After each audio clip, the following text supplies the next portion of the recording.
look at 9 minutes past the last recording. I'm struck by what we meant by Mesopotamia, Tigris, Euphrates, and the other two rivers referred to in what we take to be the Old Testament. One of which, is it called Python or something, and it stretches, well, it drained Arabia. There's just a wadi there now, and it seems that's one of them. And the other one is probably to the north, east, well, more to the east, not northeast. We're talking about what the Bible pictures as Eden. In fact, not Eden. It's the garden that's east of Eden.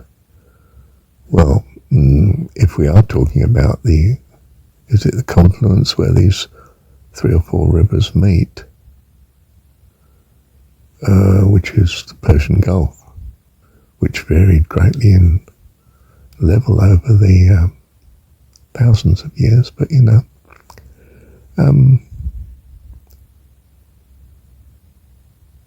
then Eden itself is what we think of now as Arabia, or even Egypt, Eden.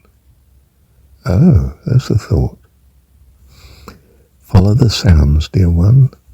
They sometimes give you a clue. You may say now and again it's going to be misguiding, but yeah, well, check it out anyway. So we've got this notion of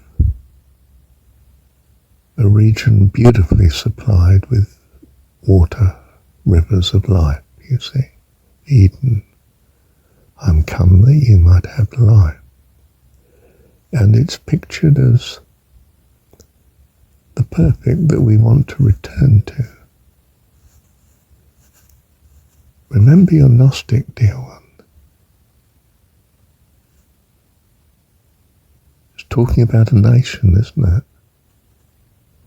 They come from Ur of the Chaldees, according to their mythology. They started in heaven, and you need to get back to heaven. It's coined in terms of a nation, but its reality is perhaps speaking as the Alexandrian Jew would see it, as the Gnostic Jews. It's talking about your individual personhood. You are from heaven, the garden east of Eden, and we'll return to it.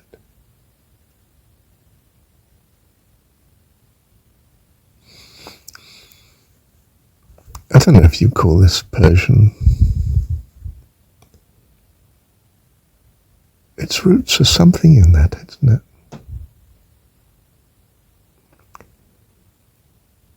But the garden itself, Persia, is described as east of Eden.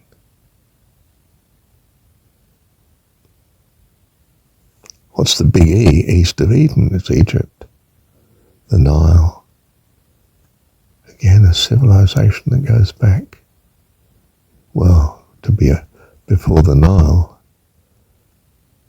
to in to green Sahara, in fact.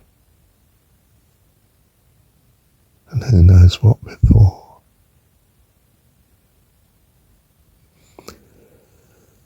The Gnostic roots of our mythology, what's now become our religions, is deep in the past, dear one. You get something of that in John 17, just a trace of it.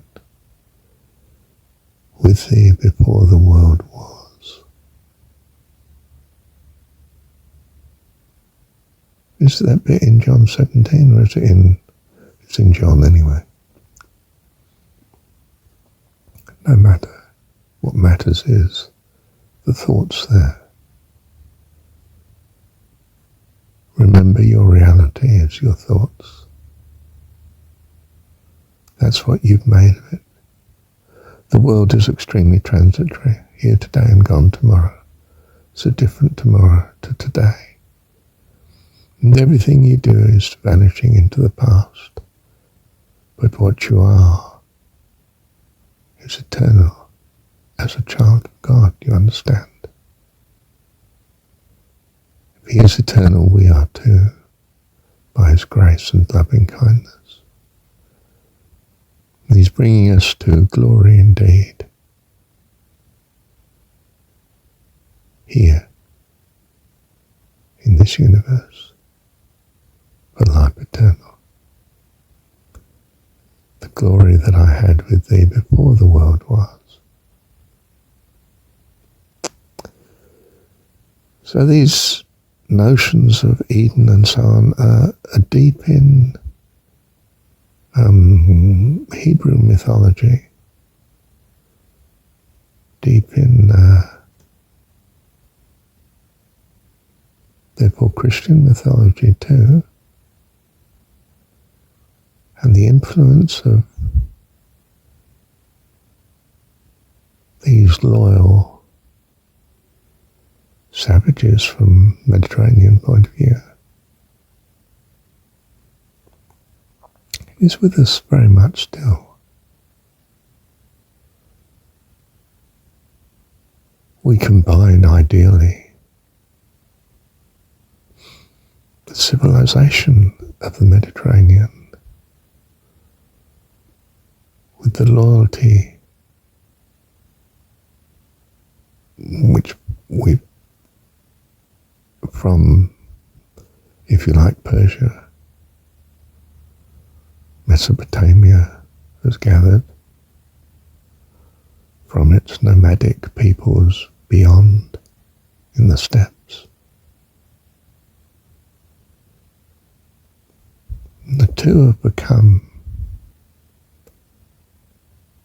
an utter loyalty to goodness, personified in our God.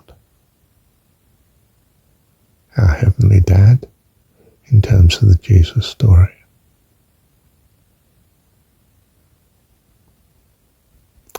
Some synthesis, isn't it?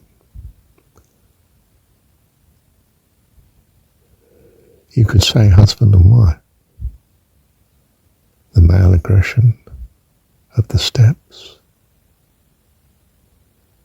and the outward looking, the wandering, the seeking the benefits,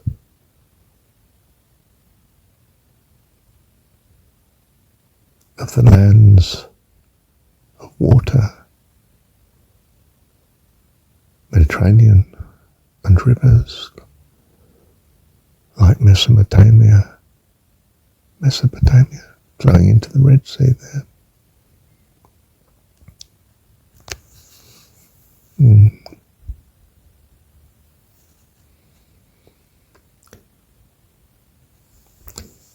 And were the Hebrews actually in the story crossing the Red Sea?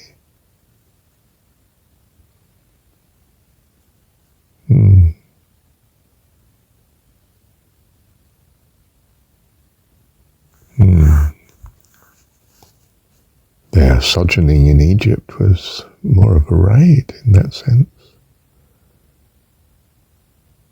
They went in as nomads, a bit like the steppes of Central Asian nomads. They come out of Egypt with a civilization born of green Sahara, a lost Eden.